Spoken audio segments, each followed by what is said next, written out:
Le projet d'amélioration des conditions de vie des habitants des bidonvilles rentre dans sa deuxième phase après le recensement des zones concernées.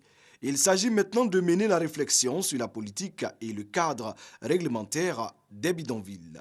Cette deuxième phase comprend également l'élaboration d'une stratégie de mobilisation des ressources. Ces différentes activités ont été présentées à tous les acteurs. Selon le représentant de l'ONU Habitat, la Côte d'Ivoire bénéficie de ce projet du fait de son implication dans l'urbanisation des zones précaires. La Côte d'Ivoire a été choisie pour plusieurs raisons. La première raison, c'est qu'il y a une réforme très dynamique dans le secteur urbain qui a été entreprise par le gouvernement ivoirien, mais aussi par rapport à la dynamique des villes et des communes, comme on a eu à le voir avec Abobo ou Treichville. Donc autant de raisons, parce que le cadre politique est très important aussi pour trouver un ancrage institutionnel.